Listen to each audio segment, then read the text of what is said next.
동적 배열 기법을 설명드리고 있었어요. 그래서 이 부분을 한번 정리하고 다음 파트로 넘어가겠습니다. 자료 구조는 내부적으로 배열을 이용해서 만들든 다른 방법을 이용해서 만들든 데이터를 계속적으로 추가해 줄 수 있어야 됩니다. 근데 이제 배열은 만들 때 용량이 고정되기 때문에 데이터를 추가하다 보면은 현재 확보된 배열의 용량으로는 수용을 못할 수가 있죠. 그랬을 때 이제 사용하는 기법이 동적 배열 기법이고요. 동적 배열 기법을 쓰기 위해서 우리가 배열을 동적 할당에서 확보를 하고 용량을 다 쓰면 더 큰 공간을 확보한 다음에 기존 데이터를 복사해서 사용하게 됩니다. 그리고 그 새로운 새 용량을 더 큰 용량을 확보할 때 기존 공간보다 1배 이상 1배는 안 되고 1배보다 큰 용량을 곱하기 용량을 확보해 주면은 평균적으로는 5완의 데이터 삽입을 할 수 있습니다. 그러니까 한번 확장하고는 반복적으로는 되게 편하게 5완에 삽입할 수 있는 거죠. 그래서 듬성 확장을 해야 됩니다. 그래서 보통은 이제 2배로 많이 하는데 요즘 보면 이제 언어에 따라서는 1.5배 하는 경우도 있고 1.125배 하는 경우도 있어요. 좀 더 작게 확장을 하게 되면은 확장하고 나서 데이터를 조금만 추가했을 때 낭비되는 공간이 적겠죠. 그래서 그런 측면이 있고요. 또 이렇게 동적 배열 기법을 사용하다 보니까 데이터를 추가할 때마다 용량을 중간중간에 확장해야 되는 경우가 발생할 수밖에 없습니다. 그런데 그 확장에 소요되는 비용을 없애고 싶으면 좀 더 효율적으로 사용하고 싶으면 초기에 충분한 용량을 확보해 줘야 되겠죠. 모를 수도 있지만 사전에 어느 정도 데이터를 삽입할 수 있는지를 알고 있으면 배열을 내부적으로 사용하는 자료 구조를 사용할 때는 충분히 공간을 초기에 확보해 줘야 됩니다. 그래서 여러분들이 좋아하는 언어를 가지고 이제 자료 구조들 쓸 때에는 그게 내부적으로 배열을 사용하는지 보시고, 그러면 내부적으로 배열을 사용하는 경우에는 초기 용량을 이제 잘 지정해 주셔야 됩니다. 그리고 노트에는 없는데 나중에 아마 몇 장 가면은 한번 또 소개는 할 건데, 동적 배열 기법이 나온 김에 좀 소개를 하면은, 아까 말씀드렸듯이 배열이 이렇게 있으면 이제 2배 이렇게 용량을 2배로 늘려가지고 데이터를 옮겨가지고 처리해 준다는 거죠. 근데 이것만이 유일한 방법이냐? 그렇지 않고 어떤 자료 구조들이 있냐면은 이렇게 4개를 확보했을 때 그 다음에는 얘는 그대로 두고 또 4개를 확보해가지고 연결해서 사용하는 방법이 있습니다. 연결해서. 근데 얘네들을 연결은 이런 식으로 연결하는 게 아니라 여기에 또 다른 배열이 있어서 이런 식으로 연결해서 쓰게 돼요. 좀 더 복잡하죠. 좀 더 복잡한데 이렇게 사용하게 되면은 편리한 점은 뭐냐면은 복사하는 비용이 없어져요. 그래서 뭐 C++에 보면은 DQ라는 자료 구조가 있는데 걔는 이런 식으로 해요. 내부적으로 이렇게 2배 늘려서 복사하고 옮기고 오는 게 아니라 이제 이런 식으로 조금 다른 방법으로도 동적 배열 기법을 만들 수가 있습니다. 어쨌든 목적은 용량이 부족할 때 용량을 추가로 확보해가지고 쓸 수 있게 해주면 되는 거죠. 그걸 어떻게 하는 게 효과적인지는 이제 방법마다 조금씩 차이는 있습니다. 그게 이제 동적 배열 기법이고, 여기에 코드가 조금 복잡한데 복잡한 이유는 용량이 0인 경우를 고려하기 때문에 그렇습니다. 근데 이게 별로 지난 시간에 말씀드렸듯이 좋은 건 아니에요. 그래서 여러분들이 또 자료 구조를 쓸 때 초기 용량을 0으로 출발하는지 아니면 최소 용량을 잡아주고 시작하는지 자바 같은 경우에는 어레이 리스트를 만들면은 용량이 0으로 출발하는 게 아니라 10으로 출발해요. 그래서 그렇게 하는 게 더 효과적일 수 있습니다. 0으로 출발하면 0, 1, 2, 4, 8, 16. 요 작을 때 많이 그 공간 확보가 일어나는 거죠. 그건 별로 바람직하지 않을 수 있어요. 그래서 초기 용량을 뭐 한 10 정도 잡아주는 게 더 효과적인 방법이긴 합니다. 그래서 그것도 보시면 제가 SED 벡터가 그렇기 때문에 그걸 한번 보여드리기 위해서 이렇게 0일 때도 고려한 거고, 보통은 0일 때가 없이 기본적으로 기본 생성자를 이용해서 자료 구조를 생성하면은 내부적으로 배열쓸 경우에는 초기 용량을 최소 뭐 5개 뭔가 잡아주고 출발하는 게 더 효과적입니다. 그렇게 보시면 되겠고, 또 아까도 말했듯이 이제 2배, 1.5배 하는데 이렇게 2배가 아니라 1.5배, 1.125배 하는 경우에는 늘린 다음에 내가 적게 삽입을 하면은 낭비되는 공간이 적죠. 예를 들면 빵개부터 늘려가지고 그 현재 용량이 1024예요. 1024예요. 근데 더 추가해야 돼요. 근데 한 2개 추가했어요. 그러면 용량은 2048이고 사용하는 공간은 1026 정도밖에 안 되는 거죠. 그럼 낭비되는 공간이 상당히 많죠. 그래서 공간을 확장해가지고 쓰다가 더 이상 이제 데이터를 추가할 일이 없으면 남는 공간이 있죠. 불필요한 공간들. 그 공간을 반납하는 방법도 있습니다. 그게 이제 이런 메소드가 되겠습니다. shrink to fit, trim to size 뭐 이런 메소드들이 있어요. 그래서 현재 크기로 용량을 줄여주는 거예요. 현재 크기로. 그것도 새로운 공간을, 현재 크기의 공간을 확보한 다음에 복사를 해줘야 돼요. 기존 공간에 있는 이 끝부분만 반납할 수 있는 건 없어요. 그래서 저런 shrink to size, trim, 이러하는 것도 새 공간을 확보하는 비용은 필요한데, 이제 더 이상 추가적으로 뭔가 안 할 경우에는 저런 메소드 써서 불필요한 공간을 반납하는 과정을 거치기도 합니다. 그래서 효과적으로 사용한 법은 충분히 이제 확보해 주는 거다. 이제 이게 동적 배열 기법과 관련된 설명이고요. 이제 복합 타입의 반환에 대해서 설명드리겠습니다. 보통은 우리가 자료 구조를 저장해 놨는데 이 자료 구조에 저장된 데이터를 보기만 하는 필요가 있을 수 있어요. 이 자료 구조는 바꾸지 않고 저장되어 있는 걸 그냥 접근해서 어떤 값이 있는지만 보는 경우가 있습니다. 그런 연산들을 보통 픽이라는 이름으로 많이 써요. 그 다음에 그 픽이 아니라 거기에 뭐가 있는지 보는 것과 동시에 거기에 있는 데이터를 삭제해야 되는 경우가 있어요. 그러니까 스택에서 팝을 한다는 건 그 맨 마지막에 있는 데이터를 줄 뿐만 아니라 그 위치에서 제거를 해줘야 되는 거예요. 물론 실질적으로 제거를 안 해도 돼요. 나중에 덮었으면 되니까 거기에 없다고만 표시해 놓으면 되기 때문에 실질적인 제거를 안 할 수 있지만 반환하는 코드를 구현한 측면에서는 다른 거죠. 하나는 계속 유지돼야 되니까 픽은 여기에 데이터가 계속 있는 거죠. 바꾸지 않는 거예요. 계속 유지하는 거예요. 그러면 우리가 저장하는 데이터들이 상당히 클 수 있어요. 정수처럼 간단한 거면 상관이 없는데 우리가 이제 범용 자료 구조를 만들다 보니까 T가 매우 큰 데이터일 수 있죠. 그러면 값을 이용해서 반환하게 되면은 비용이 발생하는 거죠. 여기서는 임시 변수도 아니기 때문에 RBO가 적용이 되는 것도 아니에요. 그래서 이 과정에서는 그냥 C++에서 이게 아니라 T를 그냥 썼다.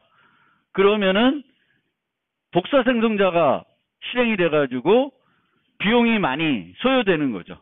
그래서 픽은 거기에 계속 데이터가 있을 거니까 굳이 값으로 반환하는 게 아니라 3조로 반환해 주면 돼요.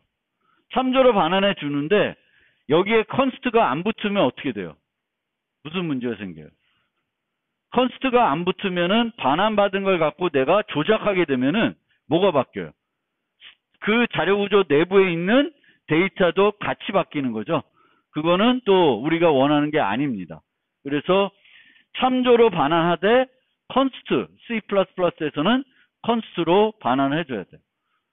그런데 얘는 여기 있는 데이터를 이제 거기에 이제 계속 유지하지 않을 거고 주기만 할 거예요. 제거까지 해야 되는 거예요. 개념적으로는. 그러면 얘는 참조로 반환할 수가 없어요. 주소나 참조로 반환할 수가 없어요. 왜냐면은 좀 지나서 바로 요 위치에다가 다른 데이터를 덮어 쓸 거예요. 그래서 참조로 반환할 수 없고 이제 t를 이용해서 반환해야 되는 거죠. 그러면 이 경우에는 여기에 임시 변수를 쓰고 있죠. 안 써도 뭐 되는데 임시 변수를 쓰고 있는데 이렇게 쓰게 되면은 이제 또 C++가 복잡한 점이 있는데 여기 있는 데이터가 더 이상 필요 없으니까 복사 생성자를 이용해서 이 반환할 임시 변수를 만드는 게 아니라 이동 생성자를 이용해서 만들면 좀 더 효율적이에요. 얘는 더 이상 쓸 게 아니니까. 그리고 반환해 주면 돼요. 아니면 이렇게 안 하고 그냥 이렇게 해도 돼요. 상관이 없어요. 그리고 이렇게 한다고 임시 변수 하나 더 만든다고 해서 비용이 얘보다 추가적으로 늘어나는 건 아니에요. 얘는 임시 변수이기 때문에 C++에서는 또 RBO라고 하는 최적화를 합니다. 그래서 실제 복사 생성자가 일어나지도 않아요. 그래서 이제 요거와 요거의 차이점을 여러분들이 잘 기억하셔야 돼요. 어떤 자료 구조를 만들든 간에 자료 구조에 데이터가 있는 상태에서 보기만 하고 또 있는 상태 보는 게 아니라 추출하는 경우도 있어요. 이렇게 만드는 게 번거로우니까 실제 C++는 어떻게 만들까요? C++는 C++에서는 팝이 실제 보시면 보이드예요. 보이드. 즉 내가 다른 언어에서 보통 팝은 제거와 동시에 데이터를 줘요. 리턴을 해줘요. 근데 C++는 이런 게 번거로우니까 항상 팝을 만약에 내가 다른 언어에서 팝 하나를 하고 싶으면 두 개를 해야 돼요. 팝을 통해서 데이터를 얻고 팝으로 제거를 하는 거예요. 근데 이렇게 되면 또 이 참조로 반환하는 게 문제가 생겨요. 어쨌든 좀 복잡해져요. 그래서 여러분들이 이제 C++ 같은 경우에는 보시면은 뭔가 팝들이 값을 반환해주지 않고 보이드인 경우가 많아요. 그러면 이제 이런 번거로운 프로그래밍을 안 하는 거죠. 필요하면 픽으로 보고 얘는 그냥 거기에서 제거하는 어떤 기능만 만들어 놓는 거예요. 그러면 우리는 쓸 때 똑같은 걸 하고 싶으면 두 번 연속 호출해서 사용을 해야 됩니다. 근데 이제 이렇게 되면은 톱 받고 팝 받으면 뭔가 참조를 받고 여기를 제거해버리면 이상해지는 거죠. 그래서 이렇게 또 구현을 안 하겠죠, 픽을. 이 내용이 이쪽으로 거의 뭐 좀 다르게 구현이 될 겁니다. 그래서 복잡해요, 하여튼.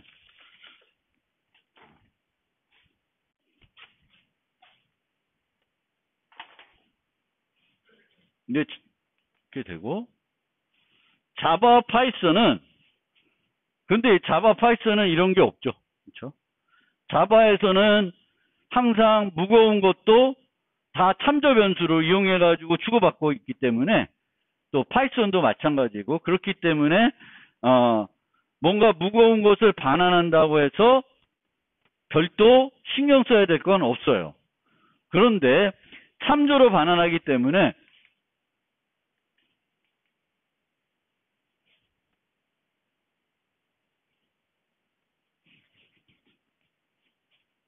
여기서도 실제 필요 없는데 어쨌든 참조로 반환하기 때문에 이 반환받은 걸 이용해 가지고 수정을 하게 되면 어떻게 돼요? 자료 구조에 있는 내용들도 바뀌게 되는 겁니다. 그러니까 얘는 아니지만 T 픽 해가지고 return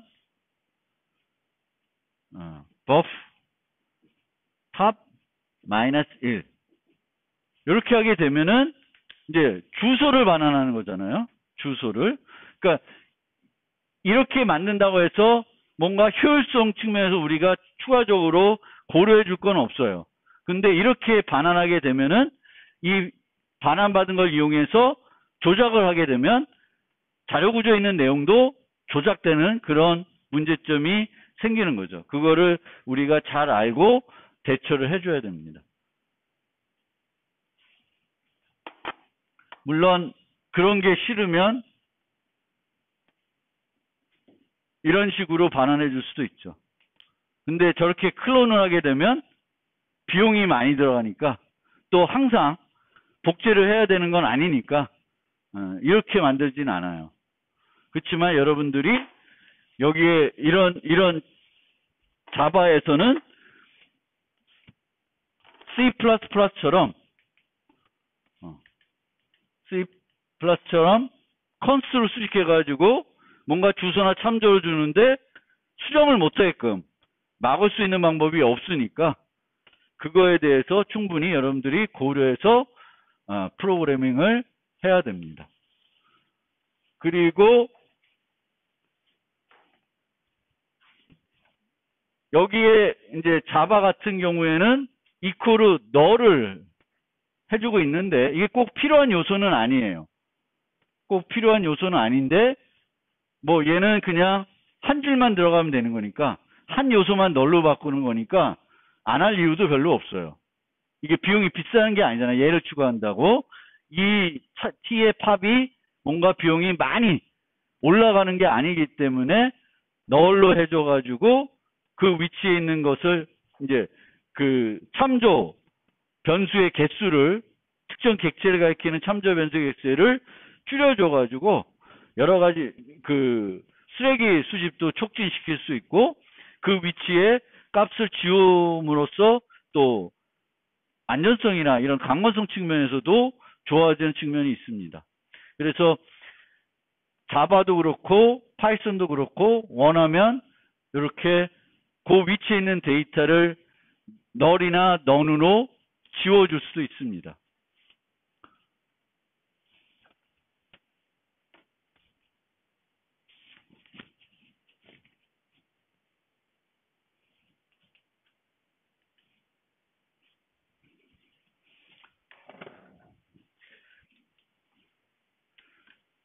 그럼 각각에 대해서 그 부분은 한번 실제 뭐 다 봤던 내용이지만 추가를 해보면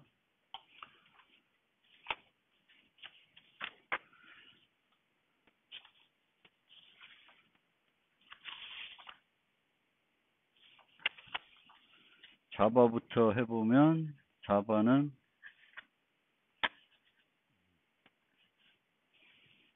픽과 팝을 만들어 보면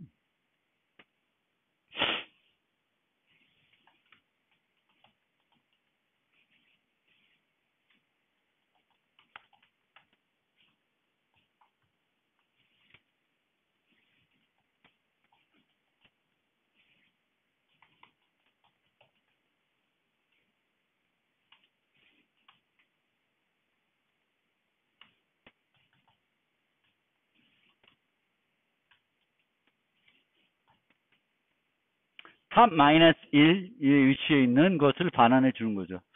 그러니까 탑이 크기 정보예요. 그러니까 탑의 맨 마지막 요소가 저장되어 있는 게 아니라 저장되어 있는 위치는 탑 마이너스 1이고 저장할 때는 탑 위치에다 저장하고 탑을 하나 증가시켜 줘야 됩니다. 그래서 픽은 이런 식으로 구현하면 되겠고 팝은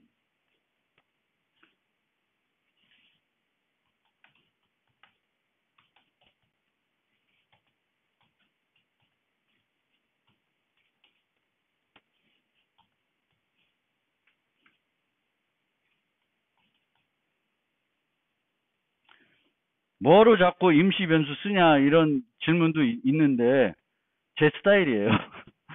근데 원래는 임시 변수를 안 쓰는 게 좋아요. 안 쓰는 게 좋은데 뭐 예를 들면 이렇게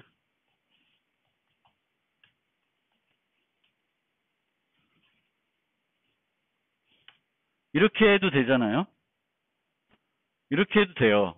근데 이렇게 마이너스를 되게 복잡하게 쓰는 거를 저는 별로 안 좋아해요. 나중에 코드 읽을 때 머리가 아프더라고.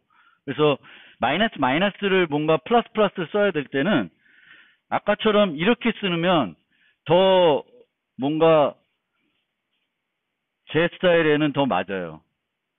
코드가 좀 더 클리어해지고 복잡하게 안 보이고. 근데 그것도 여러분들 스타일이니까 실제로는 아까께 더 깔끔할 수도 있어요. 뭐 차이는 없어요. 차이는 없고 만약에 또 아까처럼 얘를 추가해 준다 그러면 이렇게 할 수밖에 없는 거고 조금 더 길어질 수밖에 없는 거고 임시 변수가 필요한 거죠. 널로 바꿔줄 거니까 이게 필요하고요. 그래서 이제 내가 어떻게 구현할지에 따라서 임시 변수를 쓸 수도 있고 안 쓸 수도 있어요. 이게 이제 그 자바이고 파이썬도 비슷하죠. 파이썬도 뺏겨야 되겠다.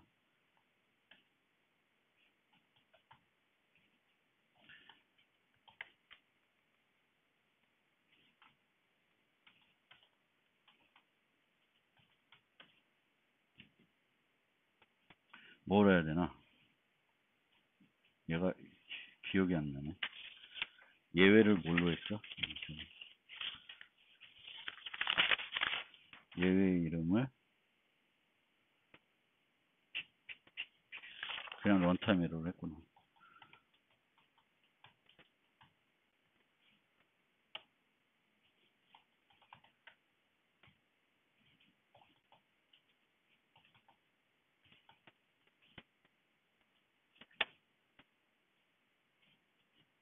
똑같이 기계적으로 만들면 이제 이렇게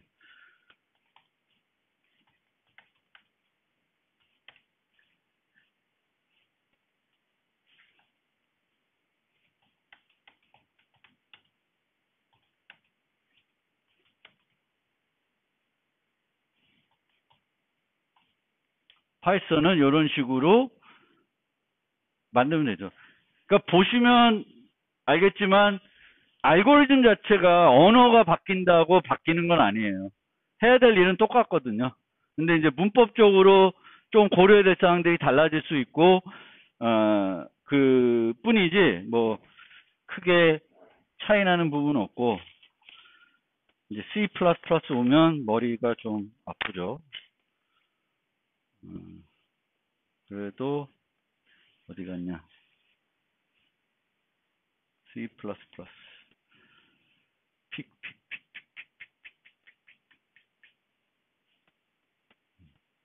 여기도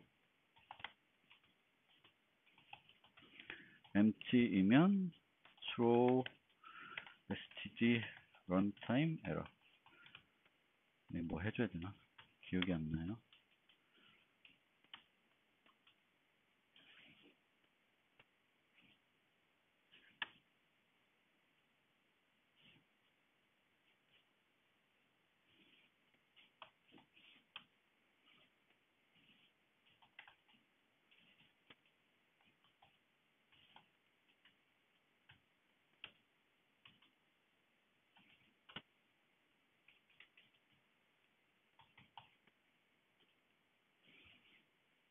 얘는 뭐 none이나 null로 이렇게 뭔가 해줄 수 있는 건 없죠.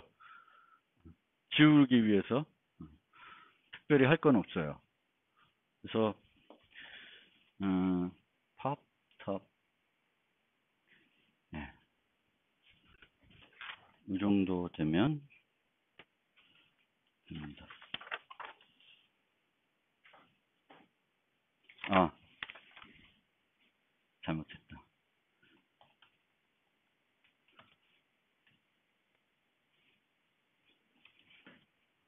std move. 근데 아시겠지만 만약에 얘가 이 타입이 이동 생성자가 없는 애야. 그러면 std move에도 아무런 의미가 없고요. 또 이동 생성하나 복사 생성하나 차이가 없는 애들도 많이 있어요. 어떤 클래스가 있는데 얘는 원시 타입밖에 없어. 그러면 이동하는 거나 복사하는 거나 같죠. 별 차이가 없는 거죠. 그런 거를 좀 기억해 두시면 좋겠고,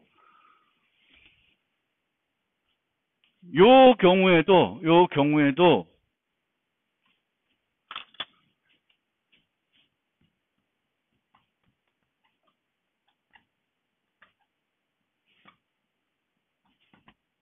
이런 식으로 쓰면 아무런 의미가 없어요. 참조로 반환하는 것이 아무런 의미가 없습니다. 그럼 여기도 어차피 또 복사 생성이 일어나는 거죠. 이렇게 써야지 뭔가 전략한 의미가 있는 거죠. 얘가 참조로 반환하는데 난 참조를 안 받아. 그럼 의미가 없어요. 참조로 반환할 이유가 없어요. T로 반환하나 똑같아지는 거니까, 만약에 내가 효율적으로 만들기 위해서 참조로 무거운 걸 반환했으면 나도 받아서 쓸 때 뭘로 받아 써야 돼요? 참조로 받아 써야 그게 의미가 있는 거지. 쟤는 참조인데 나는 그냥 값으로 받으면 거기서 또 복사가 일어나는 거니까 의미가 없습니다. 그것도 좀 기억해 주시면 좋겠습니다.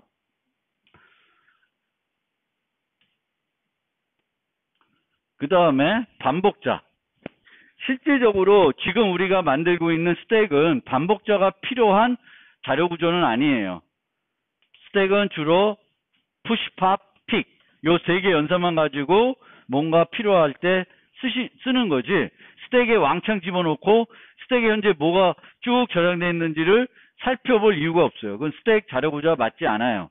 하지만 많은 자료 구조들은 벡터라든지 리스트 자료 구조죠. 대부분 이런 리스트 자료 구조들은 저장되어 있는 요소들을 쭉 차례대로 방문해 가지고 뭔가 통계 정보를 낸다든지 찾는다든지 해야 돼요. 그때 이제 우리가 사용하는 게 반복자라는 개념입니다. 그래서 반복자를 만들어 놓으면 좋은 점은 뭐냐면은 모든 자료 구조를, 그 자료 구조가 스택이 됐든 큐가 됐든 리스트가 됐든 해시 테이블이 됐든 뭐가 됐든 똑같은 방법을 이용해서 저장되어 있는 요소들을 차례로 접근할 수 있도록 해주는 거예요. 균일된 방법으로 할 수 있어요. C++는 begin end라는 개념으로 반복자가 만들어져 쓰이니까 그렇게 쓰이는 거고, 또 이렇게 반복자를 내가 자료 구조에 추가해서 만들게 되면은 그 for each 포문을 활용할 수가 있습니다. 그래서 여러 가지 이점들이 있는데, 반복자는 원래 개념적으로 has next, next, 그러니까 자바 형태가 거의 원래 표준적인 반복자 형태예요. 그러니까 파이썬도 좀 그렇고 C++는 기존 반복자 개념에서 많이 벗어난 거고, 자바가 제공하는 반복자가 원래 초기에 우리가 말하는 반복자와 거의 같은 형태가 됩니다. 그래서 있는지 물어보고 있으면 달라 그러고 또 있는지 물어보고 달라 그러고, 그래서 반복자를 쓰는 기본적인 원래 형태는 반복자가 있으면 while it has next 물어보고 여기서 있으면 얘를 이용해서 next를 불러서 그 값을 얻어와서 내가 뭔가 하는 거죠. 다 더한다든지 뭘 하는 거예요. 이게 기본적으로 반복자가 처리하는 구조가 됩니다. 그래서 has next, next인데 이 next는 결과값을 주는 것만으로 끝나지 않아요. 뭐까지 더하냐면은 다음에 next를 부르면 다음 요소를 줄 수 있게끔 보통 커서라고 하는데 그 커서를 이동시켜놔요. 다음에 next를 부르면 다음 요소를 줄 수 있게끔 커서를 이동시켜 놓습니다. 그러니까 바나나에 커서도 옮겨 놓습니다. 그래서 이렇게 되어 있고, 파이썬은 근데 has next, next가 없고 next 하나에서 이 기능 다 해요. 있는지 없는지도 거기서 next에서 판단하고 있으면 돌려주고 또 돌려준과 동시에 다음 위치로 이동까지 하는 거예요. 세 가지 일을 하나의 메소드에서 다 하고 있어요. 그런데 자바와 파이썬은 똑같이 하나의 객체를 이용해서 반복자를 사용합니다. 하나의 객체를 이용해서 반복자를 사용하는데 C++는 하나의 객체를 만들어서 쓰지 않고 늘 두 개의 객체를 만들어요. 비긴 객체, 엔드 객체. 비긴, 엔드 두 가지를 만들고요. 엔드 객체는 움직이지 않아요. 만들어진 위치에서 고정이 되어 있습니다.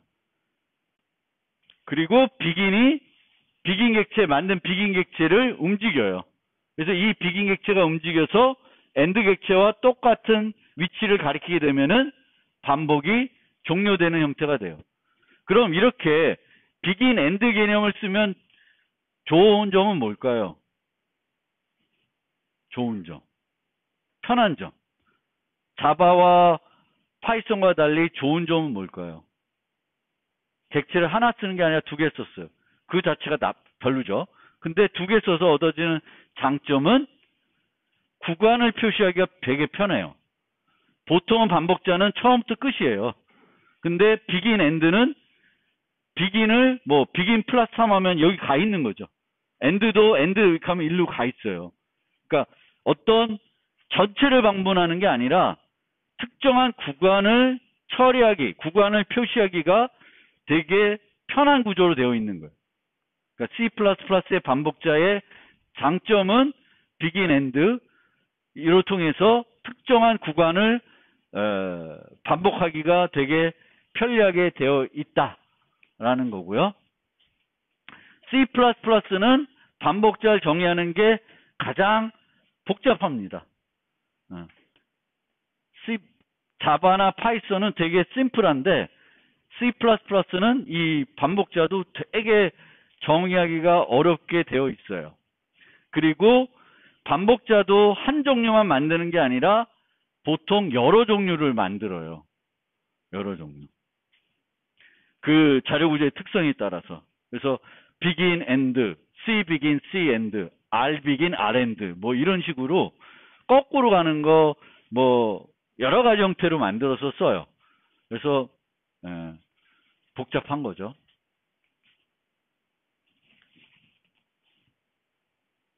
보통은 그러면 이런 이제 반복자를 우리가 구현해야 되는데 어떻게 구현하냐면 자료 구조를 만들 때 그 자료 구조의 클래스를 만들 때 내부 클래스로 보통 정의를 합니다. 내부 클래스로. 내부 클래스로 정의하는 이유는 이 클래스는 그 내부에서만 쓰인다는 거예요. 내부에서만. 근데 실제로 반복자는 내부에서 쓰이는 게 아니라 그 반복자를 받아서 밖에서 쓰는 거예요. 근데 밖에서 그 반복자를 독립적으로 만들게 되면 C++는 독립적으로 만들어서 큰 차이가 없는데 자바 같은 경우에는 이 반복자가 뭘 해야 되냐면은 자료 구조에 있는 개별 내용들을 하나씩 반문해야 되죠. 그러면 이 반복자가 이 스택이라고 하는 자료 구조가 있으면 이 스택 내부에 있는 배열을 접근할 수 있어야 돼요. 접근을. 그러면 이 반복자를 만들 때 얘를 이 배열을 내부 배열을 얘한테 줘야 돼. 근데 이걸 주는 게 싫은 거야. 이게 주지 않고도 편리하게 프로그래밍할 수 있도록 하기 위해서는 어떻게 만들면 되냐면은 내부 클래스로 만들면 돼요. 내부 클래스로. 그래서 보통은 내부 클래스로 만들어요. 근데 내부 클래스로 만들지 않고 그냥 반복자를 이 클래스 자체를 반복자로 만들 수도 있어요. 클래스 자체를 반복자로 만들 수도 있는데 그거는 무슨 측면에서 나쁠까요? 그러니까 반복자를 만드는데 이 반복자를 내부 클래스로 만들 수도 있고 반복자를 내부 클래스 만들지 않고 hasNext와 next라는 메소드를 그냥 클래스 자체에 넣고 이 스택 자체를 반복자로 취급해서 쓸 수 있게도 할 수 있어요. 근데 그렇게 하는 거는 객체 지향 측면에서 응집성에 별로 바람직하지 않은 거예요. 반복하는 기능을 자료 구조에 넣어버린 거죠. 그러니까 이 기능은 독립적인 기능인데 그 스택에다가 넣어버린 거예요. 그래서 반복자는 실질적으로는 별도 클래스를 만드는 게 바람직한데 보통은 되게 간단하고, 그리고 이 반복자 클래스는 반복해야 되는 자료 구조 멤버 변수에 직접적으로 접근해야 되기 때문에 자바 같은 경우에는 내부 클래스를 구현하면 아주 좋죠. 그래서 딱 내부 클래스에 아주 맞는 용도로 되어 있습니다. 그래서 C++는 좀 다른데 C++에도 많은 경우에는 그냥 내부 클래스로 많이 정의해요. 파이썬 보면 주로 파이썬은 내부 클래스로 만들지 않고 그냥 클래스 자체에 구현하는 경우가 더 많습니다. 물론 내부 클래스로 만들면 이런 식으로 파이썬도 충분히 내부 클래스로 만들 수도 있어요. 근데 시중에 이렇게 인터넷에 있는 코드들 보면 내부 클래스를 별도 정해서 만들지는 않는 것 같아요. 이제 만들 수는 있다. 근데 왜 내부 클래스로 만드는 게 바람직한 건지는 객체지향 측면에서 클래스의 응집성 측면에서 살펴보시면 좋을 것 같습니다. 그러면 코드를 좀 살펴보면 C++는 begin, end 두 개의 객체를 만들어 쓴다 그랬어요. 그리고 end는 위치가 안 바뀌고 고정되어 있고 begin은 바뀌는 거예요. begin은 바뀌는데 이 위치를 바꿀 때 우리가 내부적으로 활용하는 그 메소드가 플러스예요. 플러스. 그래서 이 플러스를 우리가 이제 그 반복자를 만들 때 항상 만들어줘요. 그러니까 이 플러스 연산자를 재정의하는 거는 반복자를 움직이기 위해서 그래요. 다음 걸 움직이는 거를 여기다가 구현해 넣는 거예요. 여기다가 플러스를 그 안에다 구현해 넣는 거예요. 그러니까 어떤 자료 구조인지에 따라서 저 플러스가 달라지겠죠. 또 백도 된다. 그러면 플러스 말고도 마이너스도 제공해요. 마이너스 제공도 하고 또 플러스뿐만 아니라 그냥 플러스 연산자도 제공을 해요. 플러스 연산자도. 그러니까 되게 복잡하게 많이 만들 수 있죠. 저런 플러스 3, 플러스 5 이런 거를 쓸 수 있는 게 제가 C++ 반복자의 장점이라고 그랬죠. 구간을 편리하게 나타낼 수 있으니까. 이제 그런 걸 하려고 그러면 여기에다가 플러스뿐만 아니라 플러스, 마이너스 이런 것들을 다 구현해 줘야 돼요. 그럼 너무 복잡해지잖아. 그래서 우리 수업에서는 반복자 만들 때 플러스, 마이너스 이런 건 구현 안 할 거예요. 원하시면 해보세요. 근데 안 할 거예요. 딱 뭐만 하냐면 플러스만 구현해서 넣을 거예요. 그 다음에 얘가 움직이다가 end와 똑같은 위치가 되면은 반복이 중단돼야 돼요. 그래서 이 begin과 end를 비교할 때 사용하는 게 바로 요 연산들입니다. 그래서 최소 미니멈하게 우리가 C++에서 반복자를 정의하면 요 4개를 만들어줘야 돼요. 4개를 만들어줘야 되겠고, 그 다음에 이 begin 객체가 특정한 위치에 갔을 때 그 위치에 있는 값을 얻어낼 때 이제 사용하는 연산자가 그 포인터 연산자를 써요. 포인터 역참조 연산자를 써요. 그래서 요 5개를 만드는 게 가장 미니멈입니다. 생성자 포함하면 6개. 6개의 메소드를 만드는 게 기본이에요. 기본적으로. 더 만들 수 있는데 가장 미니멀하게 C++에서 반복자를 만들 때 요 6가지 생성자 포함 빼면은 5가지 연산을 구현해 주시면 반복자를 앞에서부터 끝까지 반복할 때는 충분히 활용할 수가 있고요. 그러면 이 반복자를 만들 때 우리는 이 반복자를 밖에서 직접 생성하지 않아요. 어떻게 생성하냐면 begin end를 호출해서 생성을 해요. 호출해서 이 begin과 end에서 반복자를 만들어서 주는 거죠.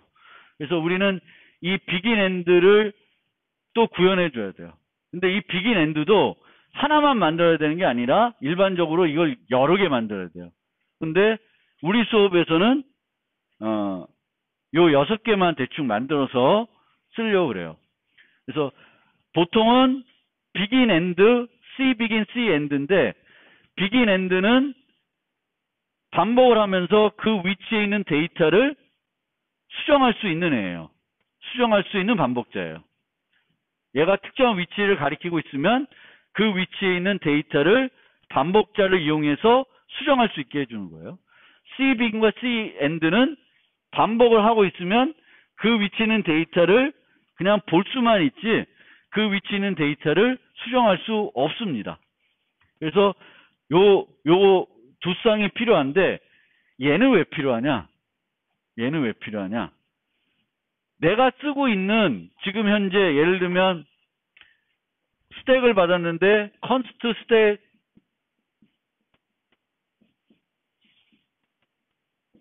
이런 형태로 뭐 int 형태로 어디 함수에서 받았어요.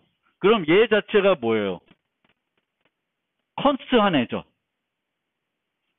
스택을 어떤 함수에 넘겼는데 스택 객체를 함수에 넘겼는데 const로 넘겼어요. 그럼 얘가 const가 되죠. 그러면 얘를 이용해서 여기서 스택 begin 하면은 얘를 쓰는 게 아니라 얘를 쓰게 돼요. 얘를 쓸 수는 없어요. C begin, C end를 써야 맞는 거죠. const한 애니까 const한 애를 통해서는 내부 데이터를 수정할 수 없어요. 근데 반복을 할 수 있게 해줘야 되지. 그래서 얘가 필요한 거예요. 내가 반복하고자 하는 자료 구조 자체가 const일 수 있고 그럴 때는 똑같이 begin end를 써도 그때 주는 begin end는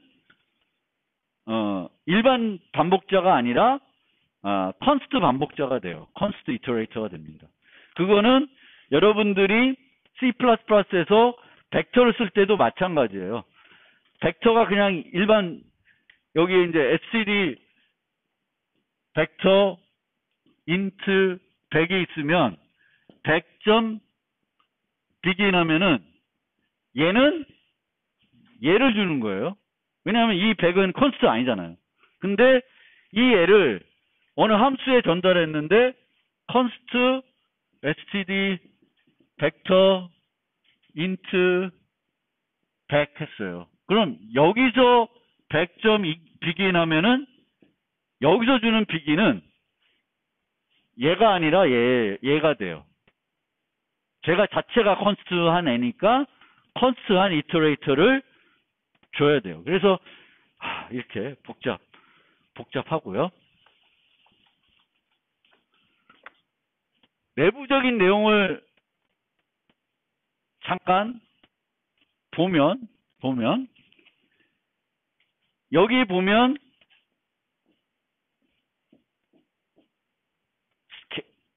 그 반복자를 생성하면서 이 반복자가 접근할 자료 구조를 접근할 수 있게끔 자료를 주고 있습니다. 자료를. 근데 여기서 주는 정보가 뭐예요? 버프 플러스 톱 마이너스 1은 뭐예요? 버프가 뭐예요? 배열이죠. 배열인데 버프라고 쓰면 얘는 주소예요. 그래서 주소를 세팅해가지고 주소를 이용해서 내 데이터가 아니라 다른 객체의 데이터를 접근하고 있는 거예요. 그래서 주소를 다 이렇게 주고 있어요. 그래서 주소를 스택이니까 앞에서 0번째 생인부터 쭉 가는 게 아니라 벡터는 0번째부터 쭉 가겠죠. begin end 하면. 근데 제가 만들어놓은 요 스택의 반복자는 맨 뒤에서부터 앞으로 와요. 쭉 앞으로 와서 마이너스 1이 되면 그러니까 색인 치면은 마이너스 1이 이 end를 마이너스 1로 놓고 0에서 하나 더 뒤로 가면 이제 플러스 플러스 되면 1로 가는 거예요. 그래서 플러스 플러스이지만 내부적으로는 저는 어떻게 하고 있어요? 마이너스 마이너스 하고 있는 거예요. 그러니까 이건 이렇게 가는 거니까. 그러니까 그거는 플러스 플러스라고 해서 안에서 무조건 플러스 플러스 해야 되는 게 아니라 반복을 내가 어떻게 할 건가. 그거에 따라서 달라지는 거예요. 그래서 이 부분은 나한테 맞게끔 처리를 하면 돼요. 그리고 나중에 보면 알겠지만 얘는 포인터를 쓰고 있지만 실제적으로 여기서도 역참조 연산자를 재정의하고 있지만 얘가 주는 게 실제 주소가 아닌 경우도 많아요. 그러니까 모습만 주소지 실제적으로는 주소가 아닐 수 있어요. 비긴 엔드는 역참조 연산자를 이용해 가지고 내부적인 데이터를 접근하지만 실제적으로 우리가 구현해온 것은 주소가 아닐 수도 있습니다. 그건 우리가 앞으로 여러 자료 구조를 살펴보면서 반복자들을 보면은 이게 실제 포인터 개념을 쓰지만 내부적으로는 실제 포인터가 아닐 수도 있어요. 그래서 그거는 그때그때 한번 나타나면 다시 한번 보여드리고 포인터처럼 쓰게끔 해주는 거예요. 근데 실제적으로 포인터일 수도 있고 자료 구조의 특성에 따라서는 포인터가 아닐 수도 있어요.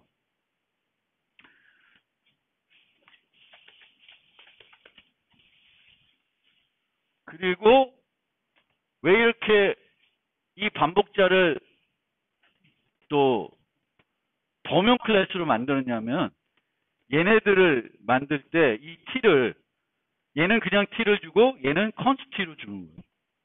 이걸 하기 위해서 이거 하나만 만들라고. 그러니까 이터레이터 클래스 하나만 만들어서 일반 반복자도 쟤를 쓰고 상수 반복자도 쟤를 쓰게끔 하려고 그러면 얘는 u라는 걸로 쓰고 여기서 줄 때 t 아니면 const를 주게끔 해가지고 만드는 거예요. 그렇게 만들어야 코드 중복 없이 가장 적은 노력으로 만들 수 있어요.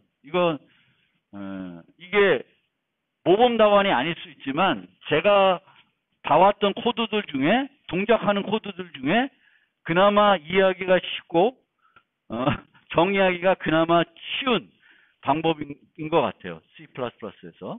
그래서 이게 표준 방법인지 모르겠고 여러분들 실질적으로 그 오픈소스로 되어 있는 벡터 같은 거에 그 반복자 코드를 보면 알겠지만 무지 복잡합니다. 이해하기도 힘들어요. 근데 간단하게 만들자면 이 정도 수준에서 C++ 반복자를 만들 수 있고 우리가 앞으로 자료 구조 만들 때도 이렇게 만들 거예요. 근데 말씀드리지만 저 반복자 만드는 게 쉽지 않을 수도 있어요. 익숙하지 않아서. 근데 저거에 대한 문법을 아주 빠삭하게 이해하지 않아도 돼요. 근데 중요한 건 반복자가 뭐다라는 거는 여러분들 이해해 주셔야 돼요. 그리고 C++ 반복자의 특징, 요것도 이해해 주셔야 돼요. 왜냐하면 여러분들이 실질적으로 C++ 언어를 쓸 때 반복자를 무지 많이 쓰게 돼요. 라이브러리 쓰게 되면은 이 begin end를 쓰는 경우가 매우 많습니다. 라이브러리는 함수들도 다 begin end를 요구하는 그런 함수들이 많아요. 우리가 소팅할 때도 벡터 begin end 주죠. 그 정렬할 구간을 나타날 때도 begin end 이 반복자를 이용하기 때문에 여러분들이 이 반복자의 개념 또 사용하는 방법은 정의하는 방법을 잘 모르더라도 사용하는 방법은 잘 이해하셔야 되겠습니다.